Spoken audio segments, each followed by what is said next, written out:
अस्सलाम वालेकुम स्टूडेंट्स। आज है लेक्चर नंबर 9 और आज इंशाल्लाह हम अपनी रिव्यू एक्सरसाइज 1 को कंप्लीट करेंगे। Review exercise 1 of unit number 1 ninth class new syllabus. So without wasting time शुरू करते हैं अपने क्वेश्चन नंबर 1 को।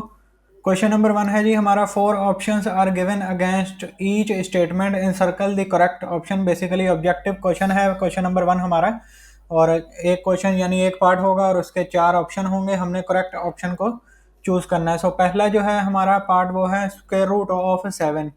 अब स्क्वायर रूट ऑफ 7 जो है इसको हम किसी भी तरह यानी स्क्वायर रूट से अलहदा करके नहीं लिख सकते, ठीक है। इसको मजीद इससे ज़्यादा सिंप्लीफाई हम नहीं कर सकते, लेकिन अगर आप कैलकुलेटर के अंदर भी इसको सॉल्व करोगे तो एक नॉन टर्मिनेटिंग और नॉन रैकरिंग जो है नंबर आपके पास आएगा, जिसको हम कहते हैं इर्रेशनल नंबर। सो इसका जो जवाब बनता है वो है सी, यानी कि ये स्क्वायर रूट के अंदर जब भी कोई वैल्यू आ जाती है, अगर वो परफेक्ट स्क्वायर नहीं है यानी स्क्वायर रूट से बाहर हम उसको नहीं लिख सकते अलहदा करके, सो वो नंबर जो होता है वो एक इर्रेशनल नंबर कहलाता है। और पार्ट 2 है इसका पाई एंड ई। पाई एंड ई के बारे में ऑलरेडी हम कर चुके हैं शुरू के अंदर ही, कि पाई और जो ई आपका होता है यानी ऑयलर कांस्टेंट, ये दोनों आपके इर्रेशनल नंबर्स होते हैं। तो पार्ट 2 का जो जवाब आएगा वो है डी, इर्रेशनल नंबर्स, ठीक है।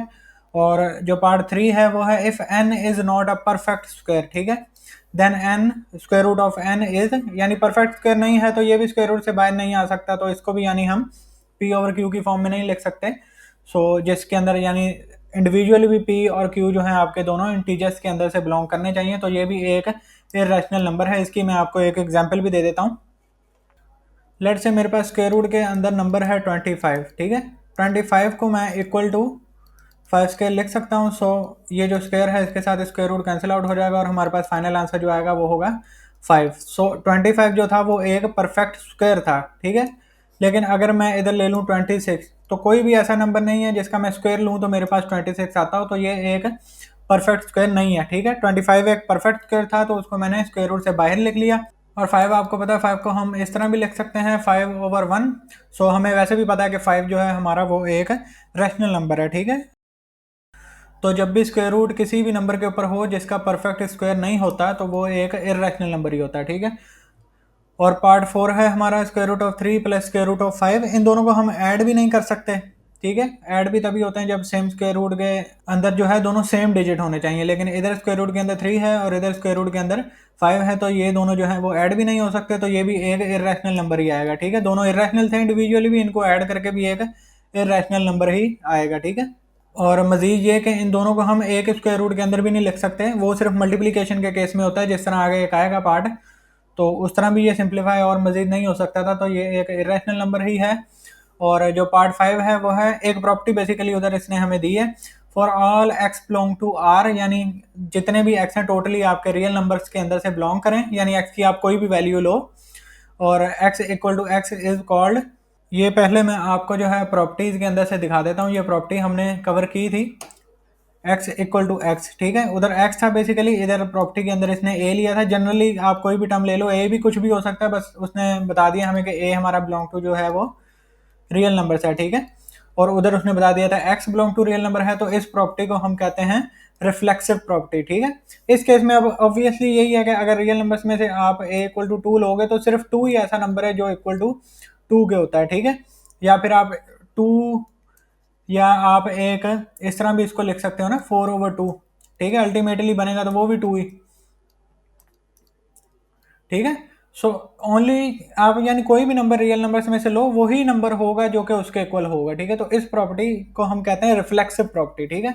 तो ये आपने जो है प्रॉपर्टी वैसे तो हम ऑलरेडी कवर कर चुके हैं, लेकिन अगर कोई डायरेक्ट रिव्यू एक्सरसाइज के ऊपर है तो वो याद रखना है इसको। इसको कहते हैं हम रिफ्लेक्सिव प्रॉपर्टी। तो इसका जवाब हुआ पार्ट ए। और नेक्स्ट जो है वो भी एक प्रॉपर्टी है, let A B C belong to R then A greater than B and B greater than C, ठीक है। अगर ए बी सी जो है तीनों आपके रियल नंबर के अंदर से बिलोंग कर रहे हैं और ए जो है आपका बी से बड़ा है तो बी आपका जो है वो सी से बड़ा है, तो ऑब्वियसली ए भी आपका सी से बड़ा होगा। ये दोनों कंडीशन जो है इसको हम कहते हैं इम्प्लाइज दैट, ठीक है। ये इम्प्लाइज करते हैं कि ए भी आपका सी से बड़ा है, इसको हम कहते हैं ट्रांजिटिव प्रॉपर्टी, ठीक है। ये प्रॉपर्टी भी मैं आपको जो है प्रॉपर्टीज के अंदर से दिखा देता हूँ। सो ये ऑर्डर प्रॉपर्टीज के अंदर अगर आप देखो, transitive property for all a B C belong to R, अगर ए आपका जो है बी से बड़ा है और बी जो है आपका सी से बड़ा, तो ये इम्प्लाइज करता है ए भी आपका सी से बड़ा होगा। सिमिलरली अगर ए आपका बी से छोटा है, बी आपका सी से छोटा है, तो सिमिलरली ए भी सी से छोटा होगा, ठीक है।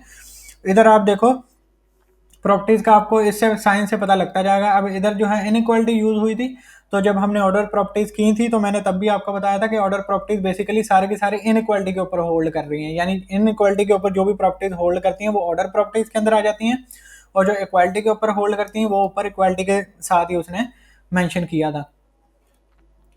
यानी पार्ट 6 का जो जवाब है वो है ट्रांजिटिव प्रॉपर्टी। अब आगे है पार्ट 7। पार्ट 7 है जी 2x multiply by 8x equal to 64, देन x इक्वल टू, x की वैल्यू बेसिकली हमने फाइंड करनी है। इसको हम कंपेयर करके भी कर सकते हैं। यानी इसको पहले थोड़ा सा सिंप्लीफाई करना पड़ेगा। 2 रेज टू पावर है x और multiply by 8 raise to power x equal to 64, ठीक है। पहले हम राइट साइड पे भी 64 का एलसीएम लेके देख लेते हैं कि वो 2 रेज टू पावर कितनी उसकी आती है। 2 into 3 times 6, 2 into 2 times 4, 2 into 1 times 2, 2 into 6 times 12, 2 into 8 times 16, 2 into 4 times 8, 2 into 2 times 4 and 2 into 1 times 2। तो बेसिकली 1 2 3 4 5 6, 64 को हम इक्वल टू लिख सकते हैं 2 रेज टू पावर 6, क्योंकि 2 इंटू 2 अप टू 6 टाइम्स आप मल्टीप्लाई करोगे तो 2 raise to power 6 equal to 64 बनता है। और लेफ्ट साइड पे 2 रेज टू पावर x है, मल्टीप्लाई बाय 8 को भी हम लिख सकते हैं 2 रेज टू पावर 3, और होल पावर उसकी जो है पहले से ही x मौजूद थी, ठीक है। अब पावर हमें पता है, जब भी ब्रैकेट आए तो हम पावर बेसिकली मल्टीप्लाई करते हैं, वो पावर की पावर नहीं होती, मल्टीप्लाई होना होता है ब्रैकेट की वजह से ना, ये मैं आपको पहले भी बारहा बता चुका हूँ। ये हो जाएगा 2 रेज टू पावर 3x, ठीक है। इसको मैं दोबारा सही से लिख दूँ, यानी 3 जब x के साथ मल्टीप्लाई होगा तो 3x, 2 रेज टू पावर 6। अब इधर भी जो है आपकी दोनों जो है बेस सेम है, तो इनकी मजीद पावर ऐड हो जाएगी, तो ये कुछ इस तरह हो जाएगा x plus 3x equal to 2 raise to power 6, और पावर ऐड करेंगे तो हमारे पास 3x plus x equal to हो गया 4x equal to 2 raise to power 6, ठीक है। अब दोनों इक्वल के साइड पे आप देखो तो 2 है, ठीक है। अब बेस यानी 2 है, तो जब इस तरह का केस आता है ना तो हम लेफ्ट और राइट दोनों साइड पे कंपेयर कर लेते होते हैं, जिस भी चीज़ को हमने फाइंड करना हो। जिस तरह हमने एक क्वेश्चन भी किया था एक्सरसाइज 1.2 के अंदर, क्वेश्चन नंबर 4 जो किया था ना, उसके अंदर भी हमने लेफ्ट और राइट साइड दोनों कंपेयर की थी, तो पी और क्यू की वैल्यू हमने फाइंड की थी। अब इधर भी 2 दोनों साइड पे सेम है, तो जब मैं दोनों साइड पे पावर को कंपेयर करूंगा तो वो इक्वल टू इस तरह आ जाएगा 4x इक्वल टू 6। आप अब इसको सॉल्व तो करना नहीं है, नहीं तो इधर हम लिख लेते हैं बाय कंपेयरिंग। x की वैल्यू क्या आ गई, x इक्वल टू आ गया 6 डिवाइडेड बाय 4, 4 इधर x को मल्टीप्लाई कर रहा था, राइट साइड पे आके डिवाइड करेगा। 2 इंटू 2 टाइम्स 4, 2 इंटू 3 टाइम्स 6, तो x की वैल्यू हमारे पास हमने फाइंड करनी थी, वो आ गई 3 डिवाइडेड बाय 2, ठीक है। ये बनता है पार्ट 1 ए ही बनता है, ठीक है। 3 डिवाइडेड बाय 2 ए ही बनता है, लेकिन अगर आप बुक के एंड के अंदर देखो ना तो इस क्वेश्चन का जवाब पीछे गलत है, ठीक है। यानी पार्ट 7 का उसने बी लिखा है, इसको आपने इधर कैंसिल करके इसको ऐसे मार्क कर देना और साथ लिख लेना ए, और पार्ट 8 का उसने ए कर दिया, इसको मार्क करके आप बी कर लेना। ये भी हम करते हैं, तो यानी उसने इंटरचेंज बेसिकली कर दिए। पार्ट 7 का ए था, 8 का बी था, उसने पार्ट 7 का बी कर दिया और 8 का ए, ठीक है। इनको आपने सेट कर लेना। पीछे भी मजीद काफ़ी गलतियां इसके अंदर थी आंसर्स के अंदर, वो मैं ऑलरेडी ठीक करवा चुका हूँ। और नेक्स्ट हमारा है पार्ट 8। पार्ट 8 है let A B belong to R, यानी ए बी हमारे रियल नंबर्स के अंदर से बिलोंग कर रहे हैं, then A equal to B and B equal to A, ठीक है। इस प्रॉपर्टी को हम कहते हैं सिमेट्रिक प्रॉपर्टी। ये मैं प्रॉपर्टीज के अंदर से आपको दिखा देता हूँ। इधर ये देखें, ये सिमेट्रिक प्रॉपर्टी है, इक्वालिटी की है ना प्रॉपर्टी। ये हमें कहती है if a B belong to R हो, ए इक्वल टू बी होगा, तो ये यही इंप्लाइज कर रहा होगा कि बी इक्वल टू ए होगा, ठीक है। यही चीज़ सेम उसने उधर हमें क्वेश्चन के अंदर या इस पार्ट के अंदर हमें ये कही थी, ठीक है। A equal to B and B equal to A is called symmetric property, ठीक है। इधर उसने पार्ट का जो जवाब है वो ए लिखा था, तो ए नहीं आना, बी आना है। सिमेट्रिक प्रॉपर्टी मैंने आपको पीछे दिखा दी है।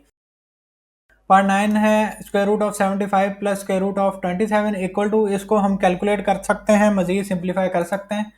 5 और 3 को हम नहीं कर सकते थे, तो उसको मजीद हमने फिर यानी डायरेक्टली बता दिया था, वो इरेशनल नंबर है, लेकिन इसको हम पहले जो है इन दोनों का एलसीएम लेके square root of 75 plus square root of 27, ठीक है।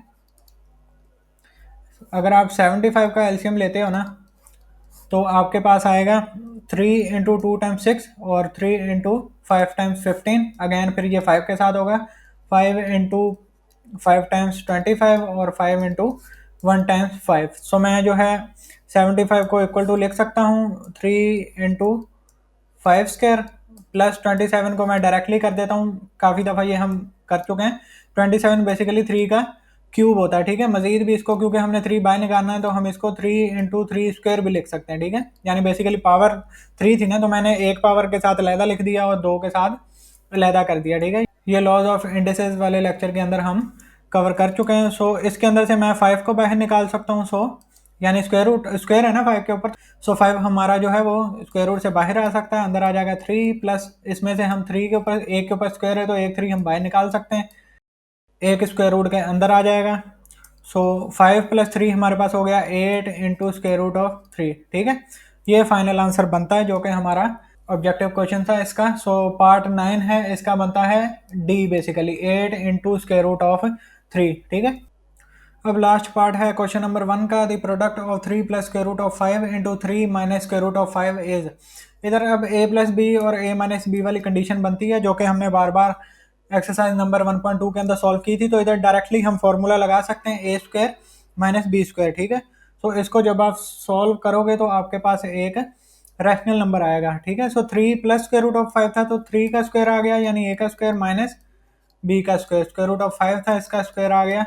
ये मैंने डायरेक्टली उसके ऊपर फॉर्मूला लगा दिया, इसको मजीद आपको मेरा नहीं ख्याल के अब इधर बताने की ज़रूरत है। और 3 का स्क्वायर आ गया 9 माइनस, और ये स्क्वायर रूट कैंसिल आउट हो गया तो 5, और 9 - 5 जब आप करोगे तो फाइनल आंसर हमारे पास आएगा 4, ठीक है। और 4 हमें पता है एक रैशनल नंबर है, तो ऑड नंबर भी नहीं, प्राइम नंबर भी नहीं, इर्रेशनल भी नहीं, डी इसका जवाब आता है लास्ट पार्ट का, ठीक है। बाकी सारे जवाब जो हैं वो ठीक है, जो 2 गलत थे वो मैंने आपको ठीक करवा दिए, ठीक है।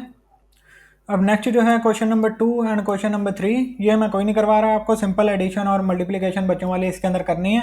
ये प्रॉपर्टीज भी उसने आपको पहले क्वेश्चन नंबर 2 के अंदर तो दे दी हैं, तो इनके अंदर वैल्यूज पुट करके आप प्रूव कर लेना, जिस तरह एग्जाम्पल नंबर मेरे ख्याल में 5 हमने की थी। सो ये बनती है हमारी left distributive property of multiplication over addition, और ये राइट वाली, ठीक है। और जो क्वेश्चन नंबर 3 है उसके अंदर उसने कह दिया वेरीफाई दी एसोसिएटिव प्रॉपर्टी, ये भी हम कवर कर चुके हैं, of real numbers with respect to addition and multiplication. Properties वैसे मैं आपको इधर चलो दिखा देता हूँ, जाके आप देख लेना। एसोसिएटिव के अंदर एडिशन वाली ये बनती है, वैल्यू ए बी सी की गिवन है, इसको अपने लेफ्ट हैंड साइड और राइट हैंड साइड प्रूव करना है, और मल्टीप्लिकेशन वाली ये बनती है, इसको प्रूव करना है। सिंपल वैल्यू पुट करके आपने मल्टीप्लाई करना है, और डिस्ट्रीब्यूटिव की तो ऑलरेडी उसने आपको दे दी है, नाम मैंने आपको बता दिए हैं, ठीक है। तो क्वेश्चन नंबर 2 और जो क्वेश्चन नंबर 3 है इसको आपने खुद देख लेना है। अब क्वेश्चन नंबर 4 की तरफ हम चलते हैं। क्वेश्चन नंबर 4 है जी हमारा, is zero a rational number, explain. अच्छा, इसके बारे में भी मैंने आपको लेक्चर नंबर 2 के अंदर मेरा ख्याल पहले ही आइडिया दिया था, जब हम बॉक्स कवर कर रहे थे ना, जिसके अंदर लिखा हुआ था rational number multiply by irrational number. तो रैशनल नंबर आपका जो है वो नॉट इक्वल टू 0 होना चाहिए, तब मैंने आपको बताया था इसके बारे में थोड़ा सा। अभी हम करते हैं इसकी डिटेल के साथ, इसको मैं लिखवाऊंगा आपको कंप्लीट। सो बताना मैं ये जा रहा था कि मेरा नहीं है काम ना एक्सरसाइज टू एक्सरसाइज वाला, मैं जो भी चीज़ करवाता हूँ वो डिटेल के साथ ही करवाता हूँ, ठीक है। और जिसने पहले किया हुआ होता है, तो जब हम जाते हैं अपने क्वेश्चन के सोल्यूशन की तरफ, तो फिर दूसरी दफ़ा जब तीसरी दफ़ा आपके सामने वो चीज़ आती है तो आसानी हो जाती है। जिसके लिए पहली दफ़ा होता है फिर थोड़ा सा देर से समझ आती होगी, लेकिन समझ तो आ ही जाती होगी अल्लाह के फजल से। Is zero a rational number, explain. So इसको हम लिख लेते हैं, yes zero is a rational number.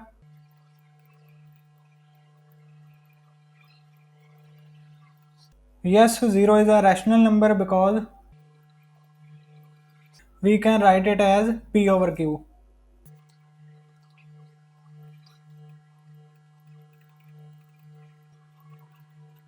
Because we can write it as P over Q, यानी जीरो को हम पी ओवर क्यू की फॉर्म में लिख सकते हैं ना, उसकी आगे हम एग्जाम्पल लिखेंगे। तो मैं बताता हूँ आगे ना आपको। Yes zero is a rational number, पहले आपने ये लिख लेना है, because we can write it as P over q. आगे हमने बताना है कि पी ओवर क्यू जो है हमारे वो बिलोंग टू इंटीजर होंगे, और क्यू जो है वो नॉट इक्वल टू 0 होगा।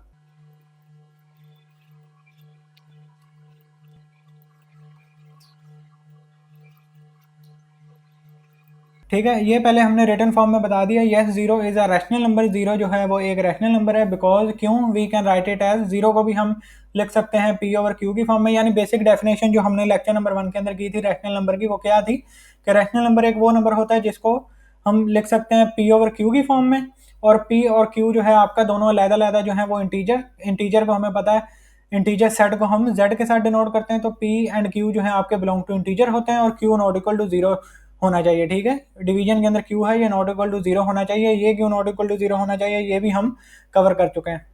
सो अब आगे आप लिख देना फॉर एग्जाम्पल,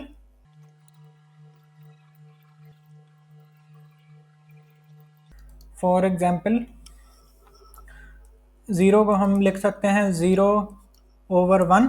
ठीक है, हमें पता है वन अल्टीमेटली जीरो को ही मल्टीप्लाई करके जवाब जीरो आएगा, यानी अगर आप इसको इस तरह करना चाहो, सो वन किसके साथ मल्टीप्लाई होगा, जीरो के साथ, तो जीरो आ जाएगा। ठीक है, तो हम जीरो को equal to zero over one भी लिख सकते हैं।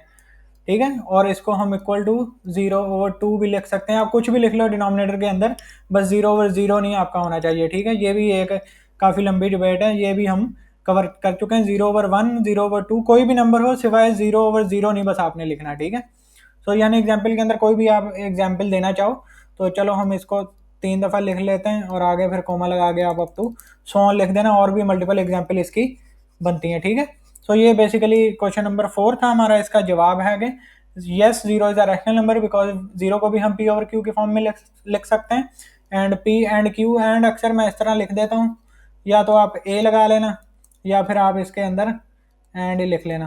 ठीक है, जिस तरह आपका दिल करे, वेयर पी एंड क्यू जो है वो बिलोंग टू इंटीजर होंगे, q not equal to zero होगा। एग्जाम्पल किस तरह, एग्जाम्पल मैंने दे दी, तो यहाँ हमारा क्वेश्चन नंबर 4 कंप्लीट होता है।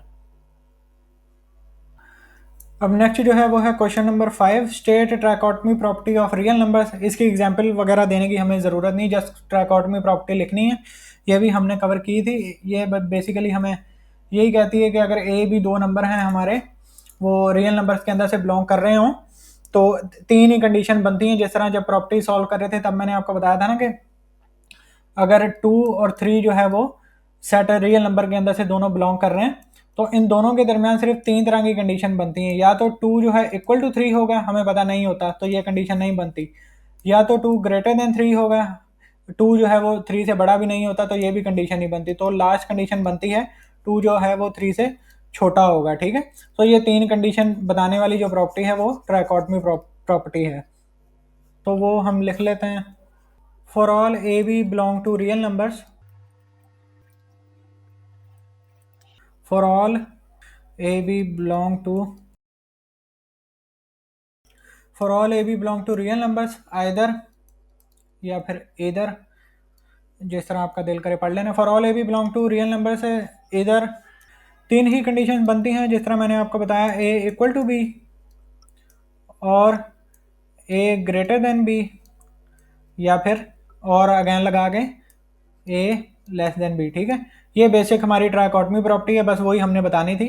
तो क्वेश्चन नंबर 5 जो है वो इतना ही है कि for all a B belong to real numbers either, या इधर ए इक्वल टू बी, और ए ग्रेटर देन बी, और ए लेस देन बी। ठीक है, मैं आपको प्रॉपर्टीज़ के अंदर से भी ये दिखा देता हूँ।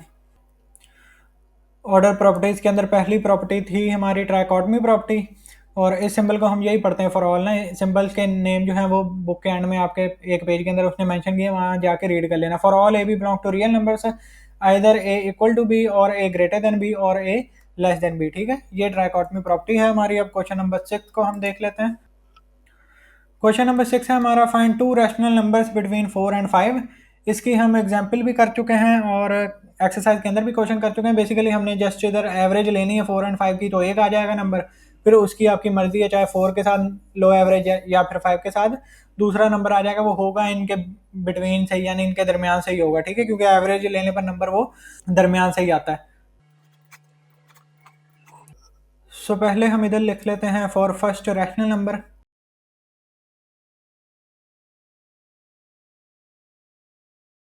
फॉर फर्स्ट रैशनल नंबर, पहले रैशनल नंबर के लिए हम 4 एंड 5 की एवरेज ले लेंगे। एवरेज के लिए हमें पता है हम सिंपल दो नंबर को ऐड करके, यानी जो भी गिवन दो नंबर होंगे उनको 2 के साथ डिवाइड कर देंगे, तो इक्वल टू आ जाएगा 4 + 5 9 ओवर 2। ठीक है, ये 4.5 आपको पता है कैलकुलेटर के साथ करोगे तो आता है जवाब इसका, और वो 4 एंड 5 के दरमियान से ही होता है, ठीक है। और सेकंड रैशनल नंबर के लिए अब आपकी मर्जी है, चाहे 9/2 की एवरेज 4 के साथ ले लो या 5 के साथ ले लो। हम जो है इसको पहले लिख लेते हैं फॉर सेकंड रैशनल नंबर।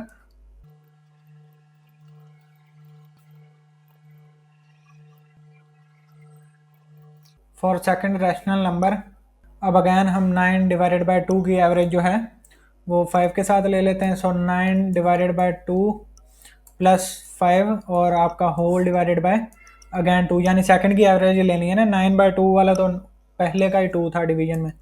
सो ये हो जाएगा 9 और 2 जब आप 5 के साथ मल्टीप्लाई करोगे तो आपके पास आ जाएगा 5 × 2 10 और होल डिवीजन में 2, ठीक है। एलसीएम बेसिकली मैंने लिया है सिंपल जिस तरह हम लेते हैं। और ऊपर आ जाएगा 19, 10 + 9 आ गया 19 डिवाइडेड बाय 2 और होल डिवाइडेड बाय 2। ये 2 जो है वो इसके साथ जाके मल्टीप्लाई हो जाएगा। किस तरह होगा ये भी एग्जाम्पल के अंदर मैंने आपको बताया था।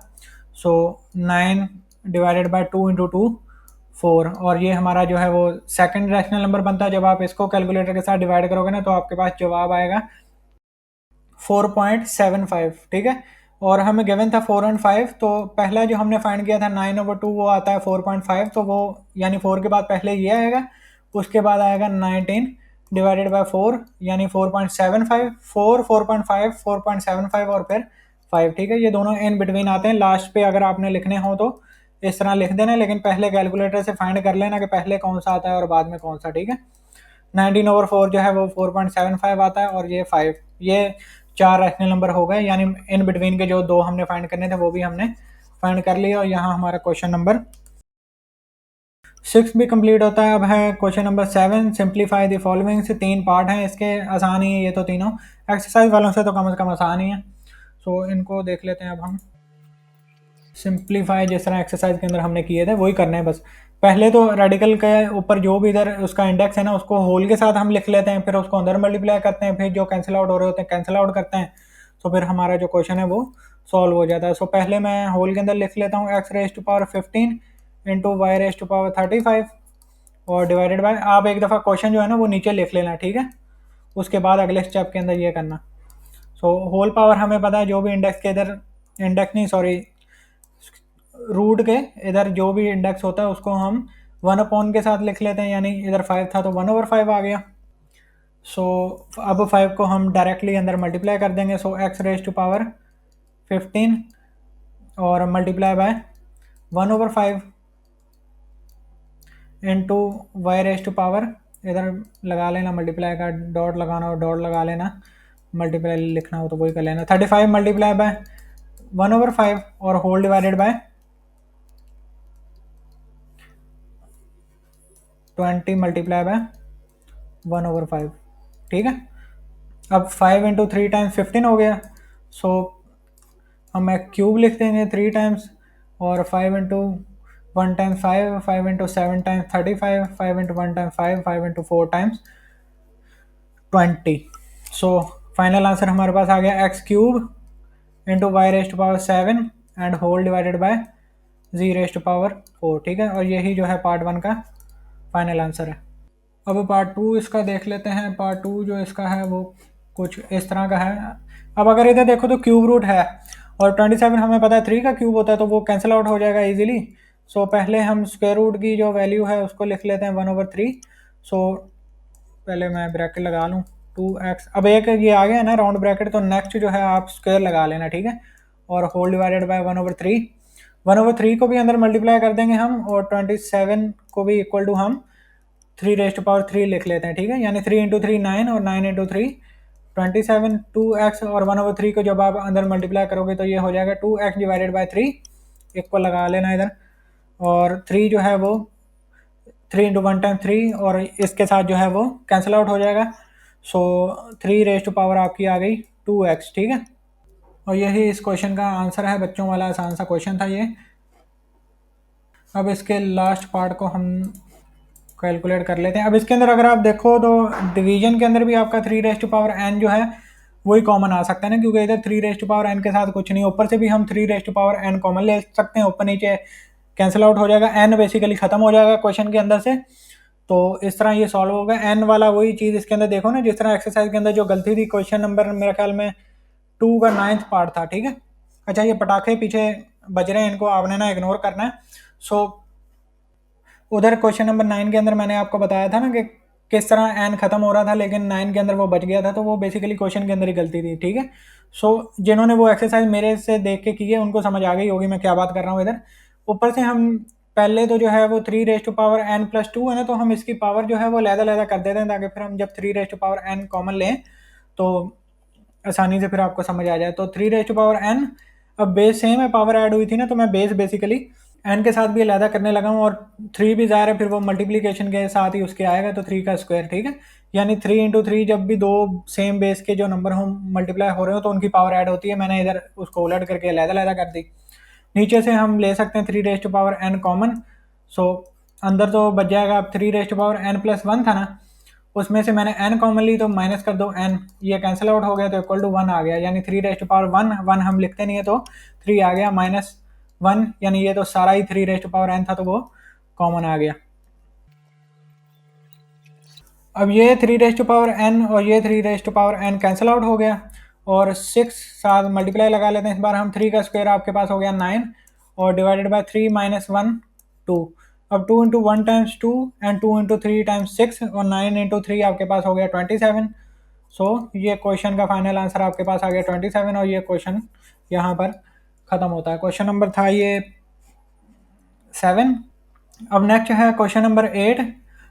ये तकरीबन सेम है एक्सरसाइज 1.3 की तरह, सारी डिटेल जो उसके अंदर लिखी थी वही इधर लिखेंगे, बस एक एडिशन इसके अंदर हुई है, वो था 3 कंसेक्टिव इंटीजर्स। ठीक है, लेकिन इसके अंदर एडिशन इसने कर दी the sum of 3 consecutive odd integers. ठीक है, ऑड नंबर्स का आपको पता होगा, इसका जो सिंप्लीफिकेशन है मैं इसी के पेज पे जाके करता हूँ।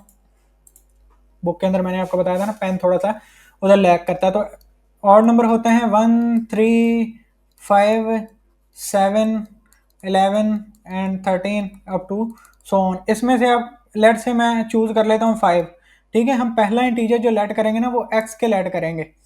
हमने उसने कहा 3 कंजेक्टिव ऑड इंटीजर्स का सम इक्वल टू किसके इक्वल है 51 के। हमने वो 3 इंटीजर फाइंड करने के कौन से हैं जिनको हम सम करें तो वो 51 आए, और होने वो चाहिए कंजेक्टिव ऑड इंटीजर। सो पहला इंटीजर ज़ाहिर है हम लेट करके ही उसी तरह करेंगे जिस तरह क्वेश्चन 1 किया था। तो पहला लेट से मैं एक्स कह देता हूँ। कंजेक्टिव का मतलब आपको समझ आ गया कि तीनों एक साथ होंगे, यानी उनके दरमियान में कोई भी दूसरा ऑड इंटीजर नहीं आ रहा होगा। ठीक है, यानी अगर मैं इसको इस तरह लिखूं 5 और सॉरी इधर 9 मैंने मिस कर दिया, 7 के बाद हमारे पास पहले 9 11 फिर 13। ठीक है, up to so on. Let से इधर मैं लिख लेता हूँ 5 9 एंड 11। ठीक है, तो ये तीनों जो हैं ये बनेंगे नॉन कंजेक्टिव ऑड इंटीजर्स, क्योंकि इसके अंदर 5 और 9 के दरमियान में 7 भी एक और इंटीजर जो है वो आता है। तो कंजेक्टिव का मतलब होता है एक ही सीरीज के अंदर, एक ही सीध के अंदर होने चाहिए, उनके दरमियान में कोई दूसरा इंटीजर ना आए, और इस केस में कोई दूसरा ऑड इंटीजर ना आए। सो अगर मैं एक्स सेलेक्ट करता हूँ पहले को, तो दूसरे तक जाने के लिए कितनी एडिशन हो रही है 2 की। सो सेकंड नंबर जो है इस बार मुझे x+1 नहीं x+2 ऐड करना पड़ेगा। ठीक है, फिर जब मैं पहले से तीसरे पे जाऊंगा तो 5 और जब मैं 4 करूंगा तो 9 आएंगे, तो तीसरा x+3 नहीं होगा इस बार, तीसरा जो मैं लेट करूंगा वो होगा x+4। ठीक है, फिर ही सीध के अंदर बनेंगे ना, क्योंकि जब x की वैल्यू 5 आएगी 5 पुट की, फिर दूसरे तक जाने के लिए 5+2 7, फिर तीसरे तक जाने के लिए 5+4 9। इस तरह हमने इस बार लेट करना है। First integer equal to x, second equal to x+2, third equal to x+4। ठीक है, उसके बाद उसको इक्वल करके सम करके इक्वल टू हम लिख देंगे 51 के, और x की वैल्यू निकालेंगे, वो ऊपर वाली 2 के अंदर पुट कर देंगे, तो फाइनल हमारा सोल्यूशन इधर आ जाएगा। ये रफ वर्क जो मैं करवाता हूँ ना, इसको आप लोगों ने लिख लेना है रजिस्टर पे कहीं साथ, ताकि आपको फिर बार बार उतना जतन ना करना पड़े हर बार समझने के लिए। So let first integer equal to x, first integer नहीं फर्स्ट ऑड इंटीजर इस बार हम लिख लेते हैं। First odd integer equal to x, second को हम लेट करेंगे x+2। So second odd integer equal to x+2, third odd integer equal to x+4। ठीक है, ये किस तरह लेट किए हमने, ये मैंने आपको बता दिया एग्जाम्पल के साथ। सो अब हमें गिवन क्या है, इनका सम है इक्वल टू 51 के, तो पहले हम वो लिख लेते हैं। Since we are given that there sum is equal to 51, sum is equal to या फिर इज 51। सो सिंपल इन तीनों को एडिशन करके हम, यानी x plus x plus two plus x plus four, ठीक है, ये तीनों इक्वेशन का हमने सम कर दिया इक्वल टू 51 के। सो तीनों x को ऐड करोगे तो हो जाएगा 3x, 4 plus two equal to हो गया, सॉरी प्लस हो गया 6 इक्वल टू आपके पास 51। 6 को हम राइट साइड पे ले आएंगे तो वो नेगेटिव का हो जाएगा। सो 3x इक्वल टू 51 माइनस 6, और 3x इक्वल टू 51 में से जब आप 6 को माइनस करोगे तो आपके पास जवाब आएगा 45, और 45 को आपने 3 के साथ डिवाइड कर देना है क्योंकि 3 इधर मल्टीप्लाई हो रहा है। सो 45 डिवाइडेड बाय 3, और x तो यानी पहला डिजिट इधर हमें मिल गया जो कि इक्वल टू है 3 इंटू 1 टाइम्स 3 और 3 इंटू 5 टाइम्स 15। तो पहला डिजिट जो है, पहला ऑड इंटीजर जो है यानी x जो हमने लेट किया था वो हमें मिल गया 15। बाकी के दो जो हैं वो हम इस x से फाइंड कर सकते हैं। पहली दूसरी इक्वेशन हमने लेट की थी x प्लस टू, तो दूसरा जो है ऑड इंटीजर वो इक्वल टू होगा 15 प्लस टू करोगे तो इक्वल टू आ गया 17 के, और जो तीसरा था इक्वेशन वो थी x प्लस फोर। सो 15 प्लस फोर करोगे तो तीसरा भी हमें इंटीजर मिल जाएगा, और ये तीनों जो हैं हमारे, यानी 15 प्लस फोर इक्वल टू 19। 15, 17 और 19 ये तीनों कंसेक्टिव और इंटीजर्स हैं जिनको सम करेंगे तो हमारे पास जवाब आएगा 51, ठीक है, कैलकुलेट करके देख लेना। 15 और 17 जो हैं वो 32 बनते हैं, और उसके अंदर जब 19 ऐड करोगे तो 51 ही बनते हैं, ठीक है। सो अब नीचे एक लाइन के अंदर लिख देना, thus the three consecutive odd integers are, दस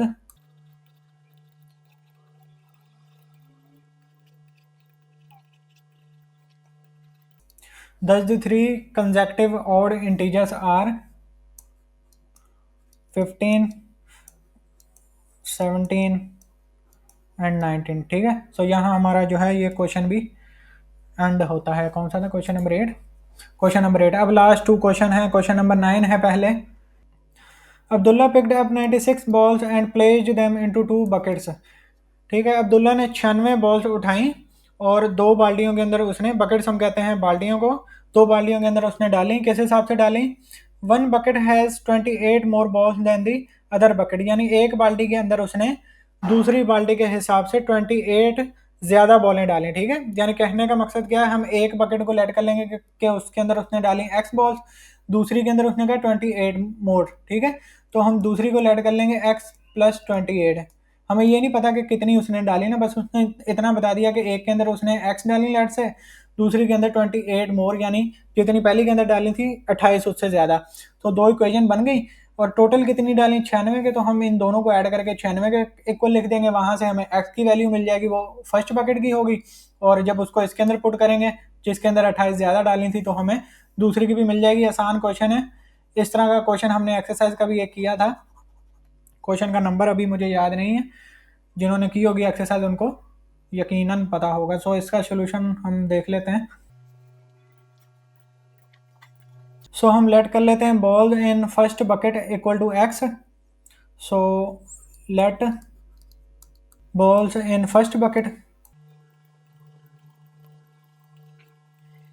वो हमने इक्वल टू कर लिया एक्स के, और बॉल्स इन सेकंड बकेट जो है वो इक्वल टू हम कर लेंगे x plus 28। So balls in second bucket equal to x plus 28, ठीक है। यानी उसने हमें गिवन कंडीशन दी थी कि one bucket has 28 more balls than the other bucket. So total balls कितनी थी? 96, वो भी हम इधर लिख लेते हैं। Total balls equal to 96। So according to the given condition क्या बनता है कि इन दोनों का सम जो है इक्वल टू 96 के, तो पहले आप लिख लेना है according to the. So according to the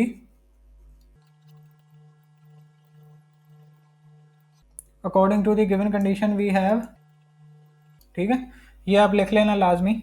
so according to the given condition, given condition के हिसाब से हमें उसने क्या बताया था कि x प्लस, यानी दोनों बकेट्स की जो बाल्टियां हैं इक्वल टू 96 के हैं, तो हम दोनों को ऐड कर लेते हैं x प्लस 28 इक्वल टू 96 और x प्लस एक्स जो है वो हमारा हो गया 2x। 28 को हम राइट साइड पे ले जाते हैं, so 96 minus 28, so 2x equal to 96 minus 28 करोगे तो आपके पास जवाब आएगा 68। और 2 जो है लेफ्ट साइड पे x को मल्टीप्लाई कर रहा है और राइट साइड पे जाके 68 को करेगा divide. So 2 into 1 times 2, 2 into 3 times 6 and 2 into 4 times 8। So ball in first bucket जो है वो हमारे पास आ गया x, यानी हमने लेट किया था इक्वल टू 34, तो आप इसको इस तरह नीचे लिख लेना, balls in first bucket equal to x लिख लेना फर्स्ट टाइम, और दूसरी टाइम एक्स का जो जवाब हमारे पास, चलो इसको एक दफ़ा नीचे लिख लेते हैं, एक्स इक्वल टू 34, ठीक है, इक्वल मैं ठीक ही लगा दूँ। सो एक्स इक्वल टू 34 आया था, so ball in first bucket equal to आ गया एक्स इक्वल टू 34, और बॉल इन सेकंड बकेट जो है वो हमने एक्स प्लस 28 लेट किया था, so ball in second bucket equal to x plus 28। X की वैल्यू जो हमारे पास आई है वो है equal to 34, so 34 plus 28, final जवाब जो है वो हमारे पास आ गया 62, ठीक है। सो 62 और 34 को जब आप जमा करोगे तो हमारे पास 96 ही आता है, जो कि उसने कहा था जो टोटल बॉल्स उसने पिक्ड की थी ना वो इक्वल टू 96 के की थी। तो ball in first bucket 34, ball in second bucket जो हमने इक्वेशन बनाई थी उसके अंदर एक्स की वैल्यू पुट की तो इक्वल टू 62, और यहाँ हमारा क्वेश्चन नंबर 9 वो भी कंप्लीट होता है। अब रिव्यू एक्सरसाइज का और आज की हमारी वीडियो का लास्ट क्वेश्चन है, जो कि है question number 10। Salma invested 3,50,000 in a bank which paid simple profit at the rate of 7 whole into 1/4% per annum। Annum जो है हम वो ईयर के लिए इस्तेमाल करते हैं, यानी पर ईयर पर एनम एक ही बात है। But after 2 years the rate was increase to 8% पर annum. Find the amount she had at the end of 7 years। So Salma ने एक बैंक के अंदर 3,50,000 रुपए एज एन इन्वेस्टमेंट जमा करवाए। इनिशियल इन्वेस्टमेंट को हम कहते हैं प्रिंसिपल वैल्यू या फिर बेस वैल्यू, बेस अमाउंट। इस चीज़ को हम एग्जाम्पल नंबर 14 और एक्सरसाइज 1.3 के लास्ट क्वेश्चन के अंदर डिटेल के साथ कवर कर चुके हैं। सेम वही सिनेरियो, बस एक एडिशन इसके अंदर हुई है, फॉर्मूला भी सेम वही यूज़ होगा।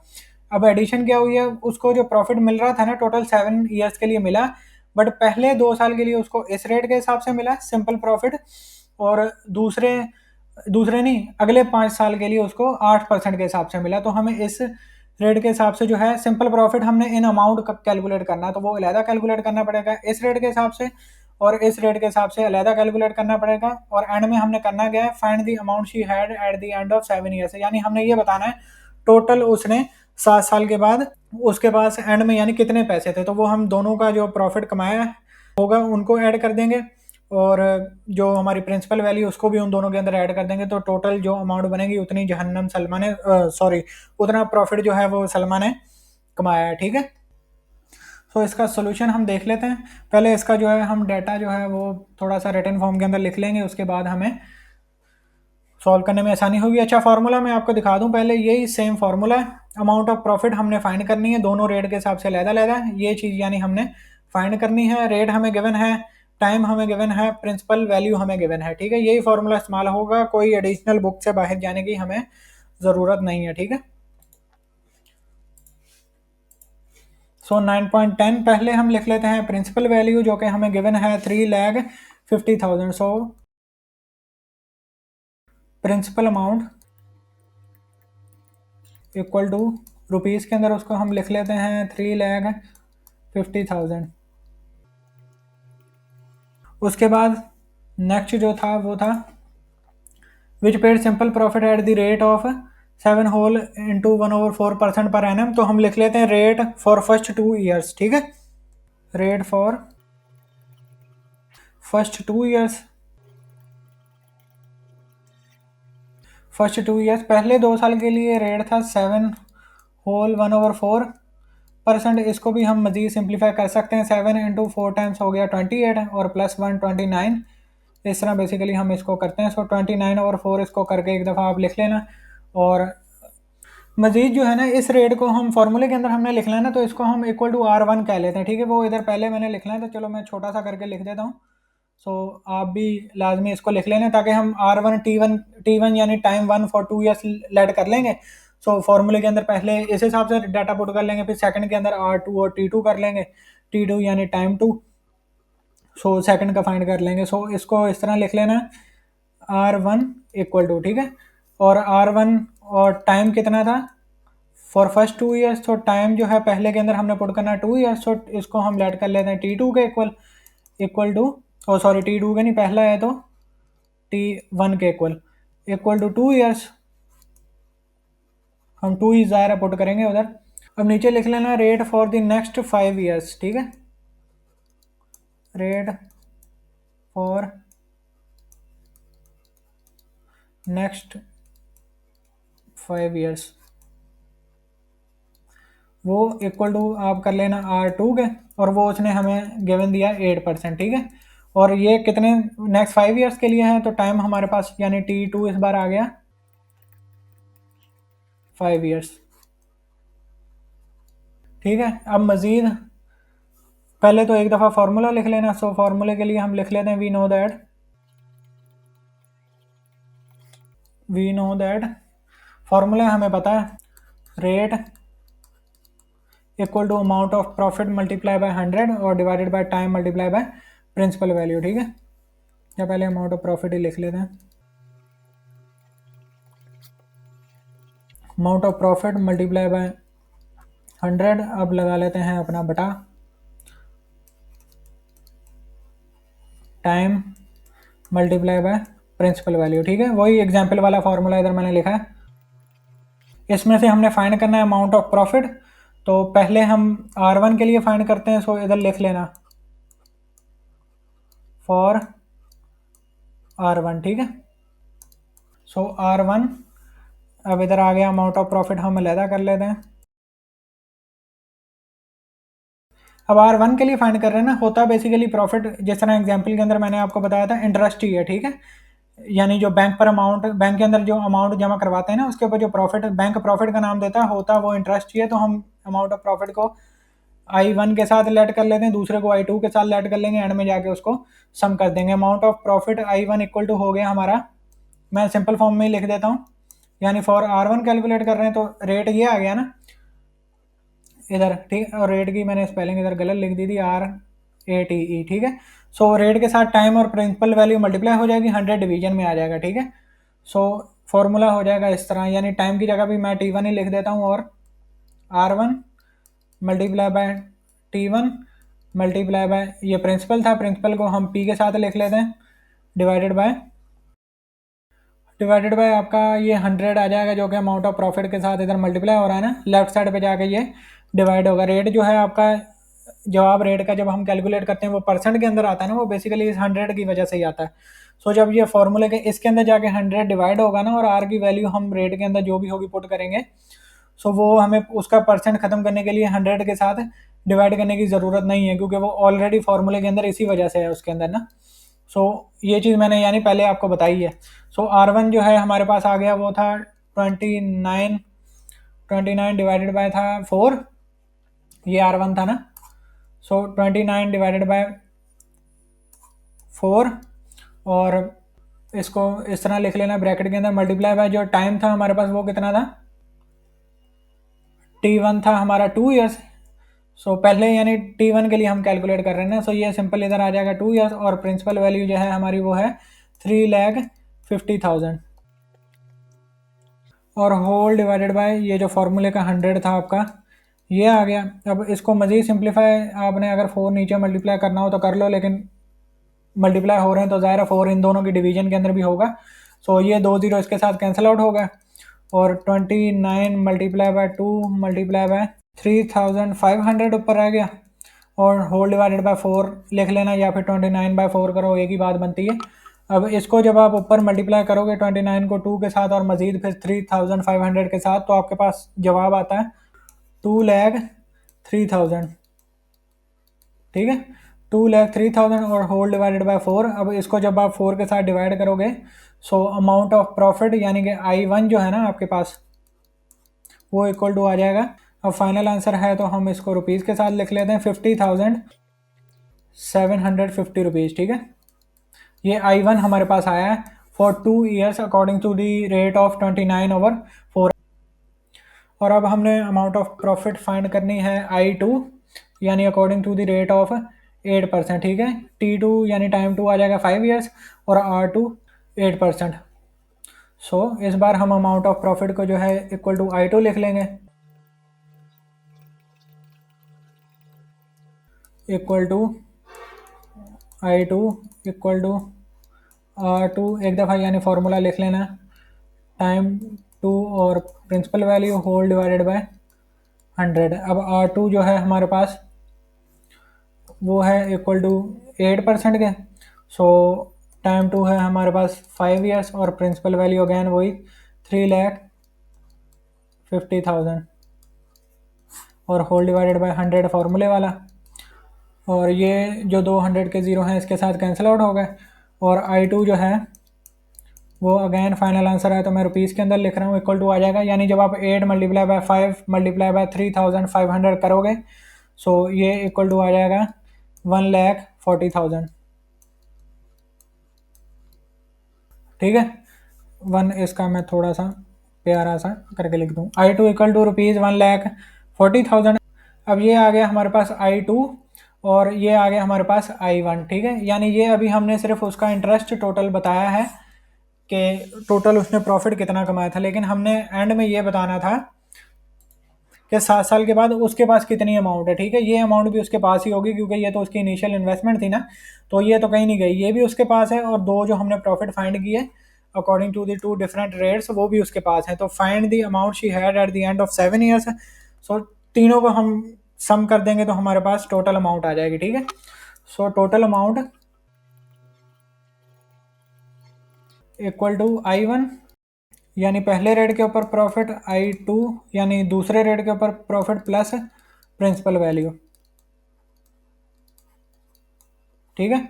सो इन तीनों को हम ऐड कर देंगे। I1 जो थी वो हमारे पास आई थी 50,750, सो 50,750 प्लस I2 हमारे पास आई थी 1,40,000 और प्रिंसिपल वैल्यू जो उसने इन्वेस्ट की थी वो थी 3,50,000।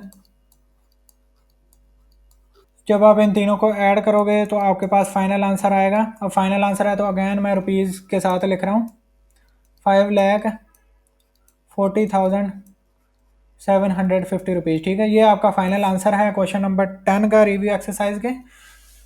और सलमा के पास at the end of 7 years जो अमाउंट होगी वो होगी 5,40,750 रुपीज़, ठीक है।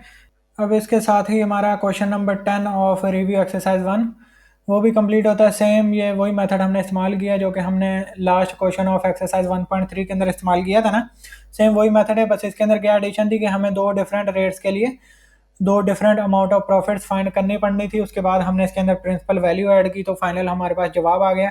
ये सारी डिटेल जो मैंने आपको लिखवाई थी ये आप लाजमी लिख लेना फॉर क्वेश्चन नंबर 10। और आज मजीद ये कि हमारा जो है यूनिट नंबर 1 का लास्ट लेक्चर था, ठीक है। इससे पिछले लेक्चर के अंदर भी मैंने आपको बताया था कि जिस तरह आपका क्वेश्चन नंबर 1 है ना रिव्यू एक्सरसाइज का, यानी ये मल्टीपल चॉइस क्वेश्चन था, ऑब्जेक्टिव क्वेश्चन था ना, इस तरह के कुछ क्वेश्चन जो हैं वो मैं भी कंपाइल करूंगा फ्रॉम लेक्चर नंबर 1 से लेके लेक्चर नंबर आज 9 था। जितना भी हमने पढ़ा है ना यूनिट नंबर 1 का, यानी सारे यूनिट नंबर 1 से जो भी चीज़ें इंपॉर्टेंट होंगी उनके मैं ऑब्जेक्टिव क्वेश्चन बनाऊंगा, तो उसका PDF आपको प्रोवाइड करूंगा, उनको भी आप सॉल्व कर लेना। और उसको डाउनलोड किस तरह करना है, उनके आंसर्स वगैरह वो सारा कुछ मैं नेक्स्ट एक शॉर्ट वीडियो के अंदर प्रोवाइड कर दूंगा। सो अभी यह है कि आपने यूनिट नंबर 1 ताज़ा कंप्लीट किया तो आसानी से हल हो जाएंगे, अगर बाद में वापस आओगे तो थोड़ी सी दिक्कत हो सकती है, ठीक है। अब नेक्स्ट लेक्चर के अंदर हम अपना यूनिट नंबर 2 शुरू करेंगे जो कि है लॉगरिथम्स। सो मिलते हैं फिर अगली वीडियो में, तब तक के लिए अपना ख्याल रखो, दुआ में याद रखना। अस्सलाम वालेकुम।